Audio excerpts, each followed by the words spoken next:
Hey everybody, Dr. Dan here. Welcome back. So this is chapter 20. This is week 13 in the class, so we only have two more chapters to go after this.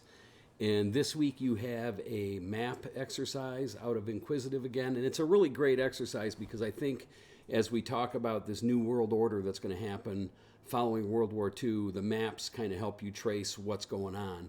And so the map exercise is a good way to get you in there and allow you to sort of concentrate on some things and quite frankly learn some things, especially if you are a kind of a graphic learner like many of us are. So it's helpful to look at it. So this is chapter 20. So this is, last week we talked about World War I, and we talked about the Great Depression and what was going on in this void between World War I and World War II. So this week, naturally, we work into World War II, which I should mention my father was in. He was a tank driver for the U.S. Army in Germany, all throughout Europe, and saw all that heavy damage. Maybe I'll post a picture.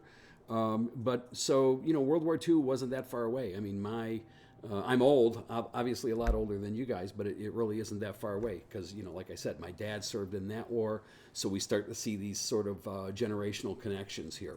So what's going on? Well, really what's going on is, and to kind of give you the summary as I go through the book, is that things didn't end well after World War I. That's kind of the easiest way to say it. Nobody was happy with the end of World War I, and especially because the Germans were really punished at Versailles and had to pay all these reparations, which they couldn't pay, which they defaulted on, which helped contribute to the Great Depression here at home. I think we covered that stuff last week. So now we're in this void, and now Germany is growing again. Hitler comes in and takes over like a typical fascist when times are poor, like during the Depression in Germany. When times are poor, a charismatic leader who comes in and makes a lot of promises generally is going to go pretty far with the people, and that's what Hitler's shtick was. Germany was pretty poor off because of war reparations and that sort of thing, and Hitler came on the scene as a head of a political party, a Nazi party, and made a lot of promises and says, look, I'm going to restore Germany to its old greatness, make Germany great again, whatever. And, people didn't know what to think, so they ended up following him, and he gets this movement together, and the war is a terrible thing. Germany takes over Poland and takes over France, and we'll kind of get into that as we go quickly, because I know this can be a long chapter. So really, just to summarize, hey, why did World War II happen? It really happened because of the aggression on the part of Germany and Japan. And in both cases, not only did Germany and Japan think that they were a superior civilization, but it was very racially related. Like the Germans, Hitler said we're the Aryan white race, and the Japanese were all Japanese and very cohesive. So when you have an environment where there's great national ambitions and nationalism and this cohesiveness of race, where you can start to demonize other races and other people, then you really have like a good fascist movement or a bad fascist movement on your hands, and that's exactly what happened both in Germany and Japan. They really started to demonize, the Americans and the British and the French and everyone else in the name of colonialism.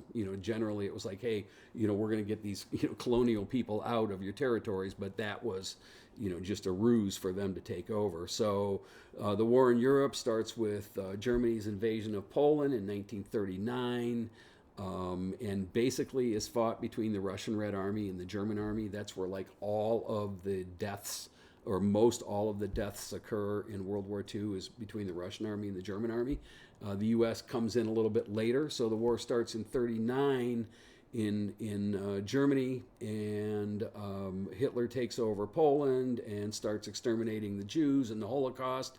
If there's any Holocaust deniers out there, it really was real. My father was there in the liberating campaigns, so it really was real. So, I think most of you know the story, but I really want you to read the story, especially in light of today's events with the Israel-Hamas war, and I think it gives you a better understanding of the Jews and the Jewish homeland in Israel, and why it was sort of decided that nothing like this should ever happen again, of course.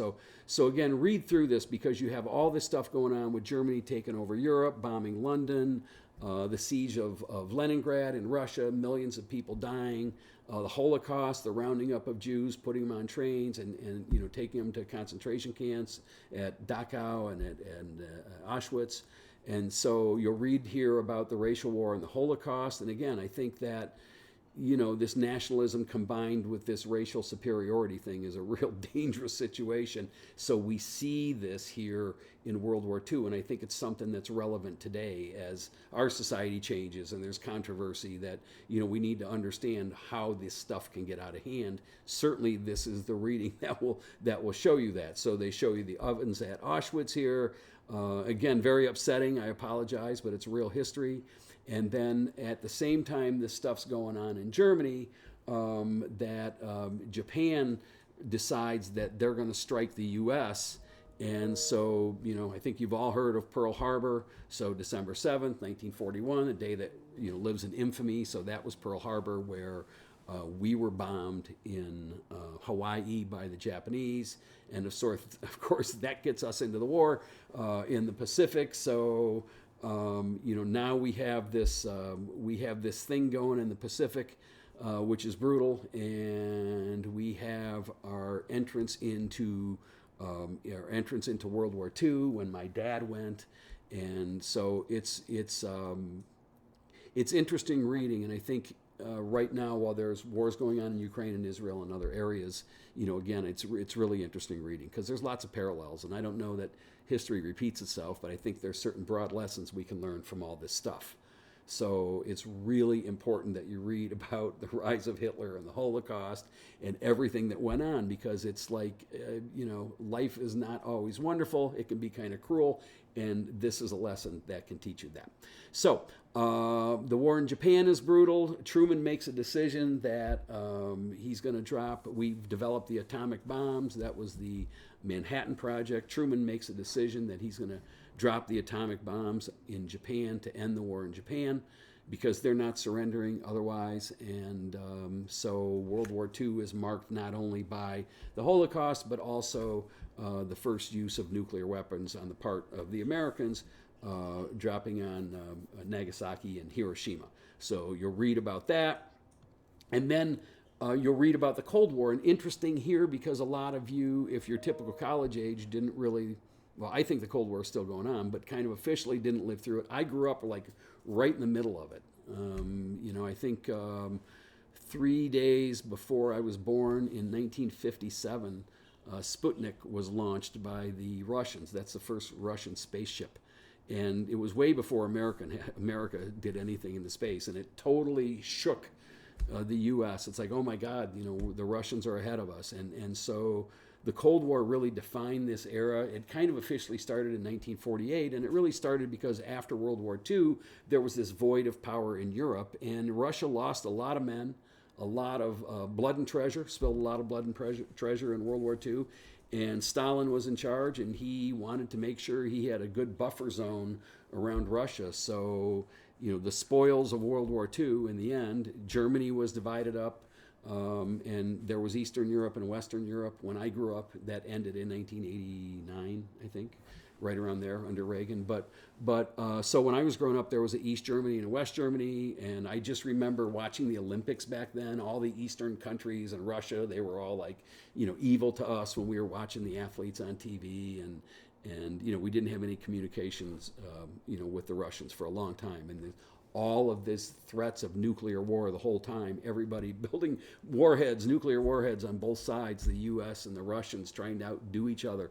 So the Cold War was really about these two things, this clash of ideologies, right? So that defines the Cold War. The Russians are communist, and the U.S. is this capitalist democracy, and the Cold War was really defined by both parties, the U.S. and the USSR, trying to spread their ideologies into other countries.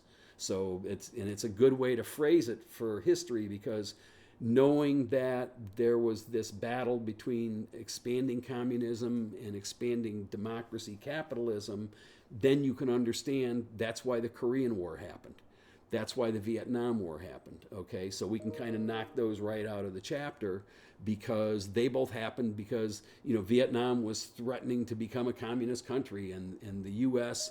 under Nixon and actually under LBJ, under Johnson, they didn't want that. So that's how the Vietnam War started. Korean War, same thing. That it was this battle between, is Korea going to be communist or not communist, and that's why you have North Korea today and South Korea today, because it divided on the 37th parallel or whatever. So the ideological part of the Cold War that followed World War II, in the vacuum of World War II, helps you understand the world today. Because even though the Eastern Europe fell and the Cold War ended, USSR dissolved in '89, and now it's just kind of Russia and some of the other countries.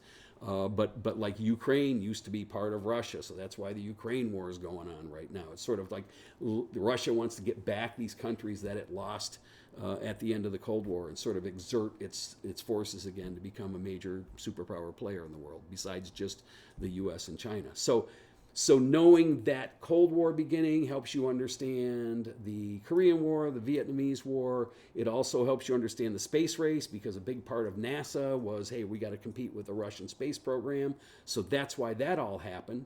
It wasn't for science and exploration. It was for, hey, we need to get up in space before they do, because they're going to drop bombs on us or something. And that was the narrative back in the 50s and 60s and 70s. People were scared to death of the Russians, and it marks why there's still this weird gap between China and the U.S. today, and Russia and the U.S. today, and certainly North Korea and the U.S. today, because these are the remnants of these huge communist empires that were really propped up and supported by the USSR back in the day, before the 1980s. So, read about the Cold War, read about the Marshall Plan. That's where we went in and funded the rebuilding of Europe after World War II. That didn't make Russia happy, but it put a lot of people in Europe on our side. Here's a map. You're going to revisit this map in your map exercise, but here's a map of how much money the U.S. put into rebuilding these countries after the war. And a little talk of the Korean War. Duck and cover drills. When I was in school in the 50s and 60s in elementary school, we'd have duck and cover drills where the bell would go off. You'd have to get under your desk in case there was a nuclear bomb. Like, that was really going to help you, but that's what we did. And also what's going on during this period of time is decolonization of some of these third world countries. And then something that was really impactful is the Chinese Revolution. And so this is where this, giant China, before it was anything as far as before it was developed anyway like it is today, China was run by a guy named, for the most part, run by a guy named Chiang Kai-shek, and he was a Chinese nationalist. And that's like the opposite of communism. And Mao Zedong came in, and he was a communist leader, and he came in and really built this groundswell political movement by going into the countryside and talking to peasants and convincing peasants that communism was going to be the way to go in China. And so China fell to the communists, which was this huge shock to the U.S. It's like, oh my God, here's this other communist country. They're still communist today. That's why there's controversy. So you'll read about that. You'll read about Mao Zedong's Long March. You'll read about the Korean War and all the battles in the Korean War. That really was this fight between, democracy, the UN forces of democracy, and the Chinese-funded North Koreans. And that's still all in place today, of course. Map of China, and this is going to be the Long March. You'll see this in the map exercise, and that's Mao Zedong's Long March to Sichuan in 1935, the 6,000-mile march to take over. And there he is. I wrote my thesis on Mao Zedong when I was getting my master's degree. So there he is. Weird guy, but, kind of interesting. And you'll read about decolonization of India. So, last chapter we talked about England colonizing India, and we talked about the INC, Indian National Congress. It's kind of going full circle here. You'll talk about the Africa, or you'll read about the Africa for Africans movement. Another map, you'll revisit this, and I think it's great because you'll read sort of about a guy named Stephen Senghor and the Negritude movement. That might be Senghor right there. No, that's not. That's Lumbaba. But this is Senghor, I think. Yeah, there he is, Leopold Senghor. And he was, you know what? Not only out of Senegal, not only a brilliant man, but a lot of political savvy, and really started this Negritude movement, which really had appeal to some of the elites in Europe, and really I think is a very important part of global cultural recognition is Senghor. He's also a heck of a poet too. He has a lot of poems published. And then, but I want you to then also spend time here because this is current today with Hamas and Israel. So read all about Palestine, Zionism.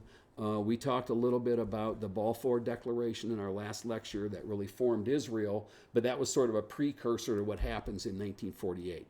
So in order to understand what's going on with Israel and Hamas today, you really have to read this part, all right, because it's going to teach you about the forming of Israel. And I think it kind of gives you a good picture of why everything that's going on there today in Gaza and in the West Bank is so impactful. And again, I just want to say I'm recording this on November 16th, 2023, and I'll probably reuse it in the spring, so I don't know what will be going on that date. But today, the Israel-Hamas war is going on. Creation of the State of Israel, make sure you know that. And more about Algeria and the Middle East and Vietnam and Ho Chi Minh and what's going on with women and decolonization. And then finally, just real quick, the book breaks down these kind of emerging countries that happen after World War II, and in these broad classifications, which I think are only useful because you'll read about them in the news or the media, so it's important you kind of know what they are.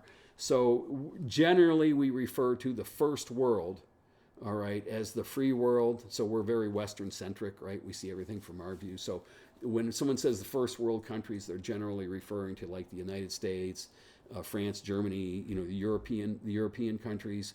And so there's a little rundown in what's going on after World War II, McCarthyism, the rise of Stalin and the Soviet model, and all that's going on with the Kennedys.